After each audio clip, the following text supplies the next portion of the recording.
The bustling streets of Manhattan were alive with the hum of city life.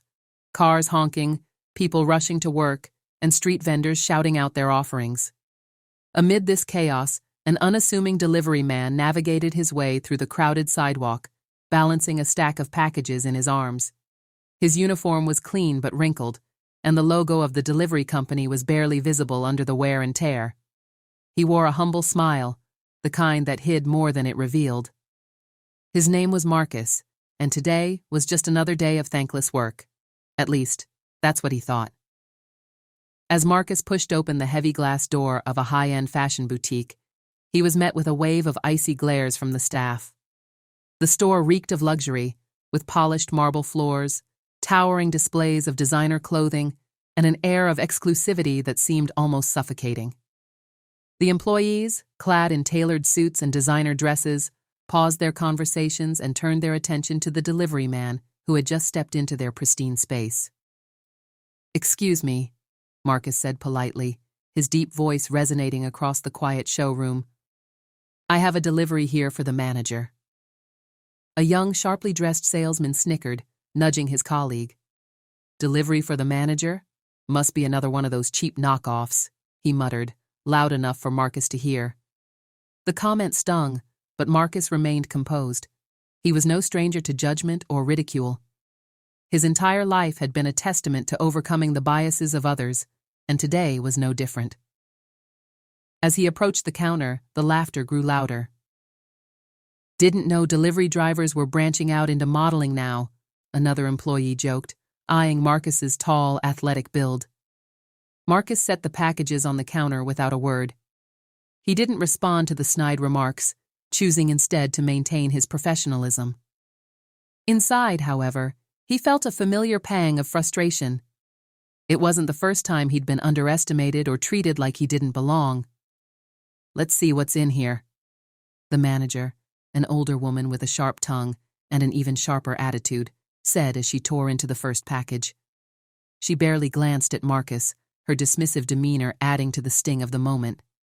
As the employees opened the boxes, they continued their chatter, joking about Marcus's presence and his career choices. One of them even mimicked his voice, eliciting more laughter. But Marcus stood firm, his calm exterior masking the storm brewing inside. He glanced around the store, his sharp eyes taking in every detail: the overpriced handbags, the designer suits, the staff who treated him like he was invisible. He had seen it all before, and he knew better than to let their opinions define him. Just as the laughter reached its peak, a well-dressed customer entered the boutique.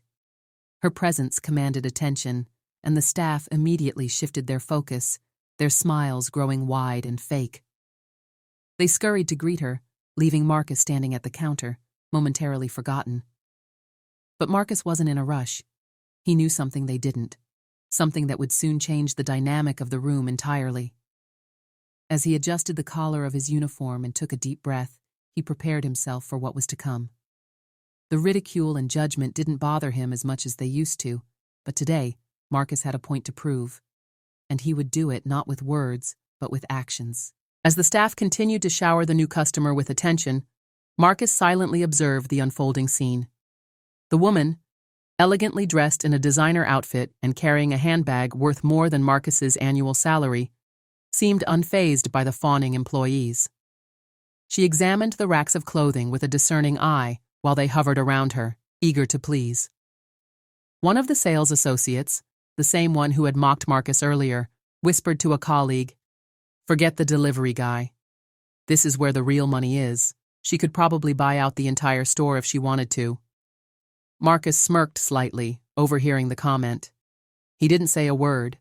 Instead, he leaned against the counter, patiently waiting for the manager to finish signing off on the delivery paperwork. The atmosphere shifted when the boutique's owner walked in, a man in his 50s with a commanding presence and an air of importance. Dressed impeccably in a tailored suit, he was the type of person who rarely dealt with deliveries or staff matters. Yet, the moment his eyes landed on Marcus, his entire demeanor changed. "Marcus!" the owner exclaimed, his face lighting up with a genuine smile. The warmth in his voice was unmistakable, catching everyone in the boutique off guard. The staff froze, their previous mockery evaporating into thin air. The owner strode over to Marcus, extending his hand for a firm handshake. "It's been too long, my friend. How are you?" The staff exchanged confused glances, their earlier arrogance replaced with a creeping sense of dread. Why was their boss greeting this delivery man like an old friend? Marcus shook the owner's hand, his calm expression unchanged. "I'm good, Paul. Just making a few rounds today. Thought I'd drop by." The manager, who had been busy inspecting the packages, looked up in shock. You know him, sir?" "Know him," Paul said, laughing heartily. "Marcus's family. Without him, I wouldn't even be standing here today." The silence in the room was deafening. The employees, who had been laughing at Marcus just moments ago, now stood motionless, their faces a mix of confusion and embarrassment. The stylish customer, intrigued by the interaction, stepped closer, observing Marcus with newfound interest. "You're more than just a delivery man, aren't you?" she asked, her tone curious rather than condescending. Marcus shrugged modestly. "I guess you could say that." Paul clapped a hand on Marcus's shoulder. "Not only is he more than that, but he's also one of the most brilliant minds I've ever met. He's the reason I was able to launch this boutique in the first place." The employees' jaws practically hit the floor. The man they had mocked and belittled was suddenly elevated to near legendary status in their boss's eyes, and Marcus wasn't done surprising them yet. "You see," Paul continued, turning to the staff, "Marcus is the investor who helped me when no one else would. He believed in my vision and gave me the financial backing I needed to open this store. Without him, there would be no boutique, no jobs for any of you, and certainly no luxury handbags for our customers." Marcus remained composed, though there was a glimmer of satisfaction in his eyes. He didn't revel in their discomfort, but he couldn't deny the poetic justice of the moment. The staff stammered out half-hearted apologies, their earlier arrogance replaced by awkward humility. But Marcus wasn't interested in their apologies. His focus was elsewhere, on showing that no one should ever be judged by their appearance or occupation. As the weight of Paul's words settled over the room, Marcus turned to the manager and said with quiet authority, "Now, about that paperwork." The atmosphere in the boutique had shifted dramatically. The once dismissive employees were now nervously fidgeting, stealing glances at Marcus, their embarrassment palpable. Paul's revelation had turned the situation on its head, and the weight of their earlier behavior hung heavy in the air. As Paul finished recounting how Marcus had invested in the boutique's inception, the stylish customer stepped forward. "I had no idea," she said, her tone a mix of respect and curiosity. "You must have seen something remarkable in this place to take that kind of chance." Marcus smiled, his demeanor calm and composed. "It wasn't just the boutique," he said, his voice steady but warm. "It was Paul's passion and vision. He had a dream, and I believed in him. Sometimes all it takes is someone willing to bet on you to make that dream a reality." The employees, now painfully aware of their earlier mockery, exchanged uneasy looks. The sales associate who had mocked Marcus the most spoke up hesitantly. I didn't know who you were. I'm really sorry if I offended you." Marcus turned to her, his expression thoughtful but firm. "It's not about who I am," he said, his voice carrying the weight of a lesson they all needed to hear. "It's about how you treat people, no matter what they look like or what role they play. Respect shouldn't be reserved for people who seem important. It should be for everyone." The room fell silent again, Marcus's words hanging in the air like a heavy but necessary truth. Paul nodded in agreement, his gaze sweeping over his employees. "I hope you all take this to heart," he said. "This boutique wouldn't exist without Marcus, but that's not the point. The point is to treat every person who walks through that door with dignity and respect. That's the kind of place I wanted to build, and I expect nothing less from my team." Marcus took the signed delivery paperwork from the manager, who handed it over with trembling hands. "Thank you," Marcus said simply, his tone kind, but leaving no room for further excuses. As he prepared to leave, the stylish customer stopped him. "I think I'll take this bag," she said. holding up one of the store's most expensive pieces. "And I'd like Marcus to have a say in how the proceeds are used. It seems like he knows how to make a real difference." Marcus looked at her, surprised but appreciative. "Thank you," he said. "But if you really want to make a difference, find someone who needs help and believe in them the way Paul and I believed in each other. That's how you create change." The customer nodded thoughtfully, clearly moved by his words. Marcus gave Paul a firm handshake and a small smile before turning to leave. As the door closed behind him, the staff remained rooted in place, the weight of the encounter settling over them. For them, it wasn't just an ordinary day at work anymore. It was a lesson they would never forget. As Marcus stepped out of the boutique and into the cool afternoon air, he felt a sense of closure. The encounter had been unexpected, but it served as a reminder of the work still needed to change people's perceptions. However, it also reaffirmed his belief in humanity's capacity for growth and understanding.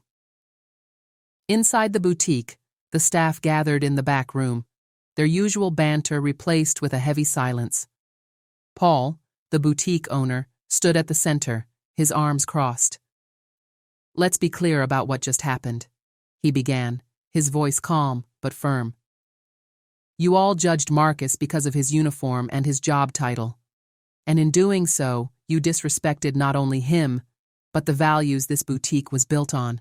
That ends today." The employees nodded, their faces marked with remorse. One of them, the most vocal during the earlier mockery, spoke up. "We're really sorry, Paul. We didn't mean any harm, but we made assumptions. It was wrong." Paul sighed, his gaze softening slightly. "Apologies are a start, but actions matter more. From now on, I want every customer, every delivery person, every human being who walks through that door to be treated with respect. No exceptions." Meanwhile, Marcus walked down the bustling city street, reflecting on the day's events. He wasn't angry. He rarely let such incidents get to him. Instead, he was hopeful. The stylish customer's gesture and Paul's immediate defense had shown him that not everyone judged based on appearances. Later that evening, Marcus received a call from Paul. "Marcus," Paul said warmly, "I just wanted to thank you again. After you left, we had a long conversation in the store. I think it opened some eyes." "And that customer?" "She donated the proceeds from her purchase to a local charity. She said it was inspired by you." Marcus smiled, leaning back in his chair. "I'm glad to hear that, Paul. It's not about me, though. It's about making people think and act differently. If today made even one person change, it was worth it." Paul paused for a moment before speaking again. "You know, Marcus, we could use someone like you. Have you ever thought about expanding your role? Consulting, maybe? Helping businesses like mine implement better practices?" Marcus laughed. "I'll think about it. For now, I'll stick to deliveries, but I appreciate the offer." The call ended, and Marcus sat in thoughtful silence.